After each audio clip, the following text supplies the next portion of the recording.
Assalamualaikum warahmatullahi wabarakatuh. Perkenalkan, nama saya Abdurrahim, NIM 19323051, dengan dosen pengampu Primayane STMT. Pada kali ini saya akan mempresentasikan PowerPoint saya dengan judul Perbaikan Keretakan Beton dengan Proses Injeksi. Pengertian injeksi epoksi. Injeksi epoksi adalah suatu cara mengatasi keretakan beton dengan cara menyuntikkan cairan epoksi yang dapat mengeras sehingga dapat menutup keretakan beton dengan baik. Cairan epoksi ini mempunyai daya rekat yang baik dengan maksimal keretakan sampai dengan 0,5 cm. Alat utama injeksi beton. Ada 3 alat utama yang diperlukan. Yang pertama, tabung injeksi. Yang kedua, kompresor. Dan yang ketiga adalah mesin injeksi. Proses perbaikan retak pada beton menggunakan metode injeksi. Metode menyuntikkan beton segar ke sela-sela retakan supaya struktur beton kembali seperti semula. Langkah perbaikan semacam itu dapat dilakukan pada struktur beton yang bebas kelembapan maupun yang mengalami kelembapan akibat penetrasi air. Hanya saja ada perbedaan dari segi pemilihan material. Untuk mengatasi kebocoran dipakai adukan beton waterproof. Alat-alat bantu. Yang pertama, alat bantu adalah mesin gerinda. Yang kedua, pompa kompresor mini atau tabung suntik. Yang ketiga, tabung pengatur angin. Yang keempat, tabung material injeksi. Yang kelima, bor beton. Yang keenam, nempel plastik atau selang plastik. Bahan yang akan dipakai adalah 1. Material epoksi. Kedua, material resin injeksi. Cara pelaksanaan: 1. Chipping pada jalur retak.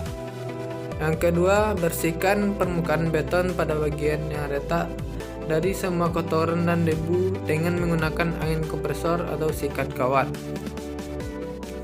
Yang ketiga, pada bagian atas atau bawah pada lokasi retak untuk penempatan nempel dengan jarak kurang lebih 20 cm.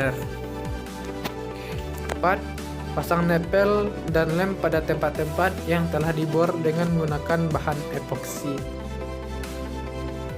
Yang kelima, tutup semua bagian retak dengan epoksi.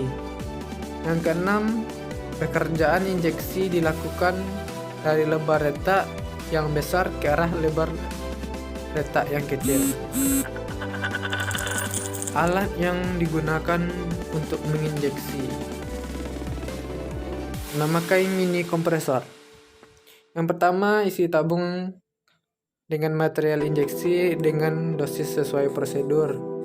Yang kedua, hubungkan salang antar mini kompresor, tabung pengatur angin, tabung material injeksi, terus nempel.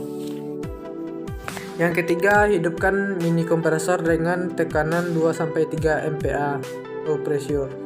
Yang keempat, buka tabung pengatur angin dengan perlahan sampai campuran injeksi mengalir masuk nempel 1 dan mengisi bagian yang retak sampai material injeksi keluar dari lubang kontrol pada nempel 2. Yang keenam, buka tabung pengatur angin dengan perlahan sampai campuran injeksi mengalir masuk nempel 3 dan mengisi bagian yang retak sampai material injeksi keluar dari lubang kontrol pada nempel 4. Yang ketujuh, ikat selang yang sudah terpasang pada nempel 4 agar cairan dapat menyebar ke seluruh bagian yang retak sehingga dapat terisi oleh material injeksi.